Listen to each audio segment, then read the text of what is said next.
안녕하세요. 경자입니다. 12월은 한 해를 마무리하는 달이지만 또 내년을 새롭게 준비하는 달이기도 하죠.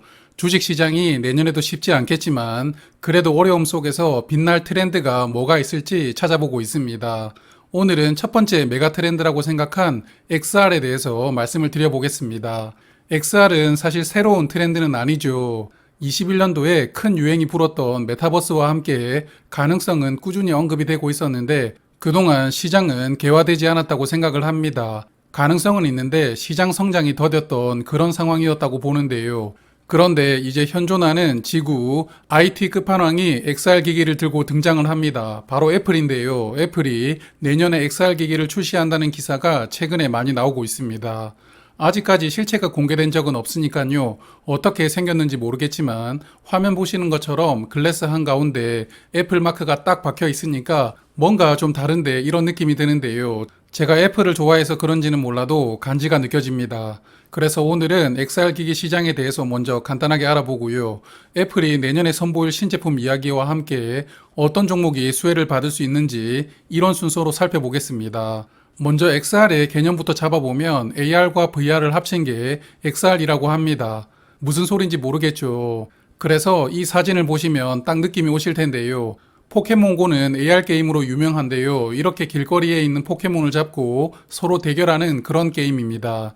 그런데 여기에 VR이 들어가면 화면 안에 포켓몬이 마치 살아있는 듯이 생생하게 표현이 되거든요. 정말 내 앞에 진짜로 있다는 느낌을 받죠. 그래서 XR은 가상현실이 실제처럼 느끼게 해주는 기술이다. 이렇게 이해를 하시면 좋겠습니다. 현재 XR 시장을 장악하고 있는 회사가 메타입니다. 페이스북으로 유명한 그 메타가 진심으로 메타버스를 하다 보니까 회사 이름도 메타로 변경을 했는데요. 화면처럼 생긴 기기로 XR 시장의 약 70%를 장악하고 있습니다. 그리고 중국 회사인 피코는 14%로 시장에서 2위를 형성하고 있고 나머지 회사들이 조금씩 지분율을 가지고 있는데요. 이제 애플이 등장하면 시장은 애플과 메타가 양분하지 않을까 이렇게 많은 분들이 예상을 하고 계십니다. 특히 애플의 등장은 시장의 파이를 나눠 먹는 게 아니고 시장 자체를 성장시키는 그런 존재로 기대를 하고 있는데요. XR 시장은 올해 성장을 거의 하지 못했지만 내년에 애플이 등장을 하면서부터 본격적인 성장기를 맞이할 것으로 전망이 됩니다. 거기다가 23년과 24년에는 소니, 마이크로소프트, 삼성까지 전 세계 빅테크 기업들이 대거 신제품을 XR 시장에 대비를 시킵니다. 그래서 이 시장을 선점하기 위해서 빅테크 기업들 간의 진검승부가 내년부터 펼쳐지는데요. 그래서 이런 승부가 시장을 성장시키는 변곡점으로 작용할 가능성이 있다고 봅니다. 자, 애플워치를 한번 생각을 해볼까요? 애플워치가 등장하고 나서부터 이런 디지털 시계를 착용하는 사람들이 정말 많아졌죠. 그래서 XR 기기는 이제 눈에 착용을 하는 또 하나의 웨어러블 기기로 자리 잡는 것인데요. 또 하나의 안경이 되는 것입니다. 현재 스마트폰 시장은 성장이 멈추었는데요. 화면 보시면 22년과 23년에는 역성장을 기록할 것이라고 전망됩니다. 그래서 단기적으로 보면 멈춰버린 스마트폰 매출의 대안으로 XR 기기는 웨어러블 형태로 매출을 보완해 줄 수 있을 것이라고 보이고요. 결국 장기적으로는 이제 손으로 조작하는 것이 아닌 눈으로 조작하는 그런 스마트폰 형태로 진화될 것이라고 보입니다.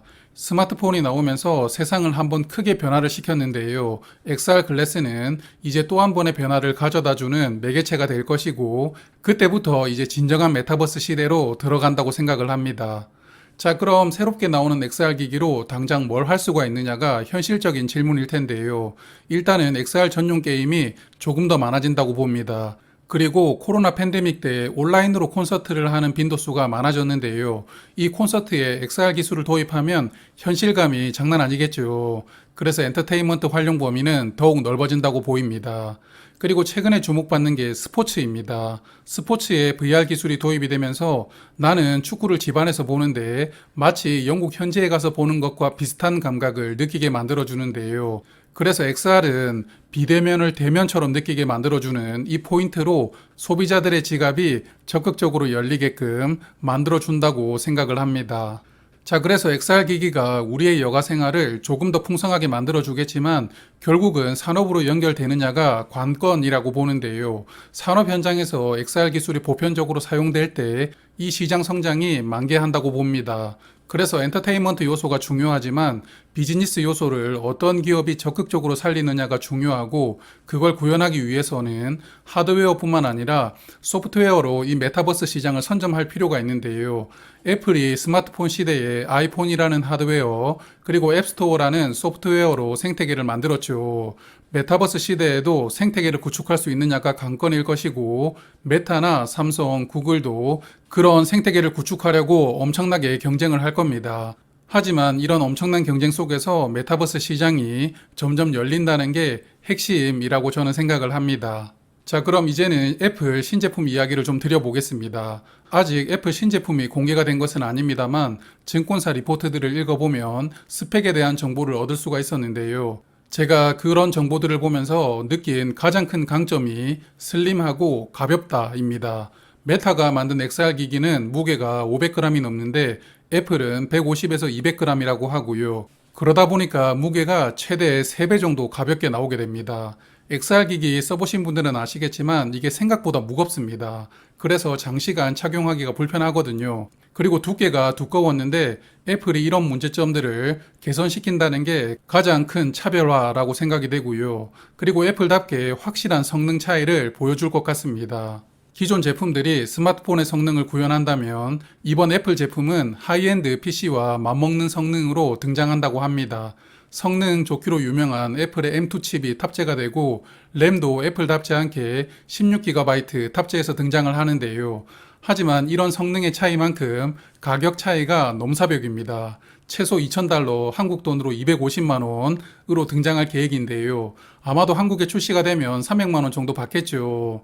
물론 애플 제품이 비싸다고 안 팔리는 것은 아닙니다만 그래도 쉽게 구매를 결정할 만한 가격대는 아니라고 보이기도 합니다. 그리고 디스플레이가 더 가볍고 선명하게 만들어져야 되니까 새로운 기술인 올레도스 디스플레이가 도입이 된다고 하는데요. 그래서 이번 애플 제품에 국내 디스플레이 관련 업체들이 수혜를 받을 수 있을 것이라고 전망하는 분들이 많습니다. 하지만 내년에 출시가 되는 1세대 기기에는 소니 디스플레이가 탑재된다는 기사들이 있는데요. 이게 확실한지 모르겠지만 기사가 사실이라면 LG 디스플레이나 관련 업체들이 당장은 수혜를 받는다고 보기가 어렵겠죠. 다만 2세대 기기에는 충분히 탑재가 될 수 있으니까 XR 기기가 출시가 된 다음에 큰 성공을 거둔다면 국내 디스플레이 업체들도 주목을 받을 수 있다고 봅니다. 자, 그래서 일단 디스플레이는 넘어가고 이외에 어떤 부품들이 수혜를 받을까 찾아보면요. 카메라와 인쇄 회로 기판을 주목해 볼 수가 있습니다.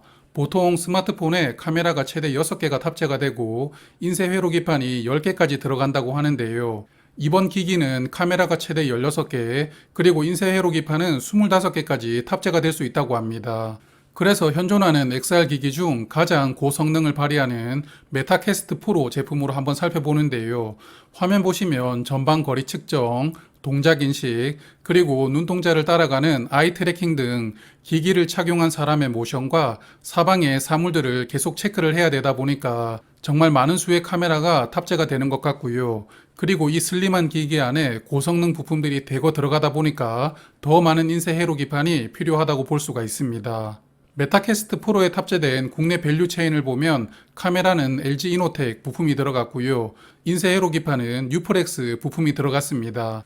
이 두 기업이 애플 제품에도 부품을 공급할지는 모르겠지만 일단 고성능 XR 기기에 부품을 공급하고 있으니까 애플 밸류 체인에 포함되었을 가능성이 높다고 볼 수 있거든요. 그래서 저는 이번 애플의 XR 기기 관련 종목으로는 이 두 종목을 주목하고 있습니다. 그럼 한 종목씩 살펴보겠습니다. 먼저 LG 이노텍인데요. 국내 카메라 분야에서 삼성전기와 자웅을 겨루고 있습니다. 삼성전기가 삼성전자에게 주로 납품을 한다면 LG 이노텍은 애플에게 주로 공급을 하는데요. 그래서 애플이 메인 고객사이기 때문에 이번 XR 기기도 카메라 관련 부품을 공급할 가능성은 높다고 보고 있습니다. 올해 실적이 굉장히 좋은데요. 3분기 실적도 매출이 전년 동기 대비 40%가 늘어났고 이익은 30%가 늘어났습니다. 그리고 누계도 비슷한 증가율을 보이고 있습니다. 3분기까지 매출은 13조 원, 이익은 7,700억 원이었습니다. 그래서 실적이 너무 좋다 보니까 최근에 이 종목 피크아웃 논란에 시달리고 있는데요. 내년에는 올해보다 실적이 하락한다는 우려가 있습니다. 특히 중국의 아이폰 생산 차질이 생기면서 이 종목도 영향을 받고 있는데요. 그래서 최근에 주가가 좀 과하게 하락을 했습니다. 그런데 PER을 보시면 6.5배입니다. 향후에 실적이 부진하는 게 감안되었다 하더라도 현재 주가는 굉장히 저평가되어 있다고 저는 보고 있거든요. 그래서 현재 주가가 충분히 매력적이지만 주봉 차트를 보면 전 저점인 26만 원대를 한 번 더 확인할 가능성도 있거든요. 그렇기 때문에 뭐 당연한 이야기이겠지만 분할 매수로 접근하실 필요가 있겠습니다. 자, 그리고 또 하나 종목 뉴프렉스였죠. 매출 대부분은 인쇄회로 기판에서 나오고 있으니까요. 인쇄회로 기판 전문 업체라고 볼 수가 있습니다. 이 회사도 올해 실적 좋습니다. 누계 기준으로 보면 매출은 71%가 늘어났고 영업이익도 3분기까지 145억 원이 나왔거든요. 전년 3분기까지 적자였는데 단숨에 흑자 전환했고요. 순이익도 188억 원으로 전년 대비 크게 늘어났습니다. 그래서 올해 역대급 실적을 기록할 것으로 보이는데요. 뉴프렉스는 이번 주에 주가가 급락을 했는데 그래도 어느 정도는 만회를 했습니다. 아마도 애플 XR 기대감으로 주가가 올라가다가 출시가 하반기로 연기된다는 이슈가 나왔거든요. 그래서 주가가 급락을 했는데 그래도 어차피 이게 시기의 문제이지 나오기는 나오니까요. 과대 낙폭을 일부 만회를 했다고 보입니다. 그래서 다시 쌍바닥을 확인 하나 했지만 5일선 위로 주가를 올렸는데요. PER이 8.7배로서 밸류가 고평가 상태는 아닌데 인쇄회로 기판 종목 중에서는 또 낮은 밸류는 아니거든요. 그래서 이 종목도 비중을 좀 조절하면서 담으실 필요가 있을 것 같습니다. 그리고 아이폰에 인쇄회로 기판을 납품하고 있는 업체는 BH라는 회사입니다. 애플의 주 고객사이기 때문에 이번 XR 기기에 BH 제품이 공급될 가능성도 충분히 있습니다. 그러므로 이 종목도 같이 주목을 해보신다면 좋을 것 같습니다. 그래서 저는 부품 관련해서는 오늘 말씀드린 두 종목을 주목을 하고 있고요. 그리고 애플 XR 기기가 출시가 되고 반응이 좋다면 컨텐츠 관련된 종목들도 충분히 들썩거릴 수 있는데요. 메타버스 관련주로 묶이는 자이언트 스텝, 덱스터, 넷마블 등 XR 컨텐츠를 만들 수 있는 업체들도 잘 관찰해 보시는 것은 어떨까 싶습니다. 아마도 같이 움직일 것이라고 저는 생각을 합니다. 자, 그럼 오늘은 여기까지 말씀을 드리고요. 다음에 또 메가 트렌드가 발견이 된다면 이렇게 말씀을 드려보겠습니다. 고맙습니다.